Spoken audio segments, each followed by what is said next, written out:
Hello, everyone, and welcome back to Senior Cat Wellness. To dry food or not to dry food? That is the question. Let's address the matter and draw some conclusions. If you are a cat owner, you've probably heard conflicting opinions about dry cat food. Some people, they do swear by it, while others claim it's one of the very worst things you can feed your cat. So, what exactly is the truth? And in this video, we're going to break it all down. Everything you need to know about dry cat food, what's good about it, what's not, what your vet really wants you to understand before you fill up that bowl once again. We'll start things off with a very basic. Dry cat food, or also known as kibble, it's one of the most convenient feeding options for cat owners. There's absolutely no doubt about that. It's very affordable, easy to store, and it doesn't spoil quickly like wet food does. You can leave it out during the day, during the night, 24/7, really, a buffet style feeding frenzy for your cat, which can be good if you're not home to serve your cat multiple meals at breakfast, lunch, and dinner. Many cats also seem to enjoy that dry crunch, and it can even reduce plaque buildup on their teeth to a certain degree, depending on the brand and sort of special formula that you have purchased for your pet. Here's where things get quite complicated. Cats are obligate carnivores. Complication number one, obviously, that means their bodies are designed to get the most of their nutrients from animal protein. Meats, animal meats, not grains and fillers, which is found in dry cat food, obviously. Unfortunately, many dry foods rely heavy on those carbs to bind the food together, if you will, to keep those individual pieces just that. That's why you often see ingredients in dry cat food, like corn and wheat and rice, even potato, perhaps near the very top of the list. Now, carbs are not necessarily the most evil thing in the world, the worst thing that a cat could consume, but your cat does not need them in large amounts, obviously. Too many carbohydrates over time can contribute to obesity, diabetes, and even urinary issues. If your cat is gaining weight or showing signs of being lethargic and less active, they've just lost a bit of that pep in their step, it's worth taking a closer look, certainly at their diet, what they're eating each and every day. Another major concern with dry food is moisture. I'll let you figure that one out yourself. There's not any, right? Just on its face, a bag of dry food is just that. Cats naturally have a low thirst drive, generally speaking. In the wild, they get most of their hydration, their water, their juices, if you will, from the prey they eat, which is around 75% water. Dry kibble, dry food, on the flip side, contains only about 8 to 10% moisture. Massive difference, obviously, over time. Your cat doesn't drink enough water in general. This can lead to dehydration, increase the risk of urinary tract problems, kidney disease, especially with our senior felines. If you do feed dry food, one of the best things you can do is to certainly make sure your cat does have access to the aforementioned fresh water or clean water at all times. Whether we're talking a bowl of water, a fountain, specialized fountain drink for cats, anything, they have to have that fresh water. If you're doing the dry food only, fresh water is a must. Fresh and clean water. Cats, they will drink more when the water is flowing. They're attracted to the sound of the movement of the running water, but you can certainly add a bit of wet food or just water to their dry food diet.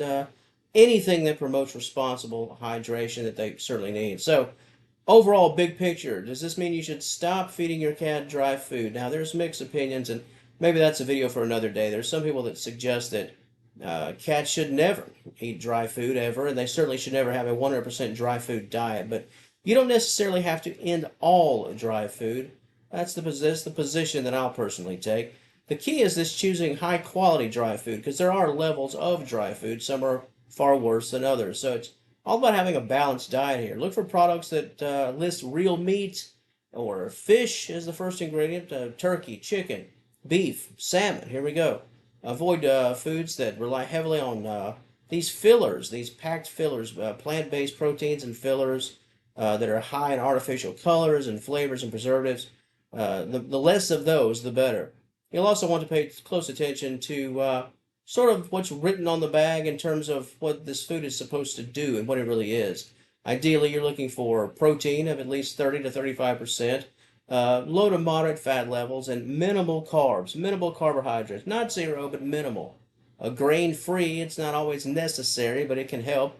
Your cat has certain dietary sensitivities or allergies. Another fantastic approach, and this is the one I would really recommend if you are going to stay with dry food.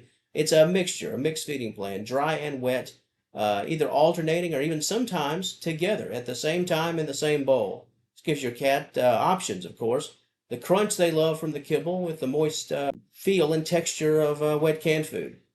Many vets will recommend this overall because it helps with hydration and a variety of food choices while still maintaining the dental benefits of both dry and wet. Overall, vets, hey, speaking of vets, that's your best resource overall. The experts, the true experts in the field. If you're unsure, ask an expert. Every cat is unique, their age, their weight, overall activity level, health conditions, all of that plays a major role as a collective in determining the right diet for your cat. If your cat has health conditions such as kidney issues, diabetes, or just say sensitive diet, their stomach is sensitive to certain foods, digestive sensitivities, your vet can recommend the perfect food or foods that's specifically formulated for their unique needs. Overall, dry food isn't, the 100% evil. Not all dry food is certainly created equal, but think of it like human snacks. Some snacks are better for us than others. Even junk food for people. There's even layers to the junk food. Some is less junkier than others, right? So feeding your cat a high quality diet, that's what it's all about. Whether we're talking dry food, mixing it with fresh, having fresh water, some wet food mixed in. It can all be a part of a healthy lifestyle if all of this is done in a very responsible manner. Cats, they rely on us to choose their food, right? When the cat's not in the wild chasing down their own dinner, they depend on us. So by understanding what goes into their food, you're certainly already, taking that step forward, that right step to make sure your cat is healthy and has a long and happy life. And hey, at the end of the day, of course, that's what it's all about. And if you have any questions or any doubts, any concerns, ask your vet. They'll be more than happy to help you out and find a balanced diet for your cat that works for you and your wallet and your ability to get the food and of course a diet that works for your cat and all of their needs. To the wonderful audience of Senior Cat Wellness, what are your thoughts on this topic? It's a bit of a loaded subject in your conversation. What you have to add to this topic, it's very much needed and certainly appreciated. As an owner, do you mix wet and dry foods? Perhaps together during the same feeding, or do you rotate meals? Do you rotate days? Or are you simply firm on one type? Wet food always? Dry food always? That comment section, as always, it's all yours. I'd personally love to see the balance and what the overall preferred food selection really is. And if you like today's material, found it helpful and informative, please give the video a like, share it out, and subscribe to us right here at Senior Cat Wellness. And until next time, we will talk to you later.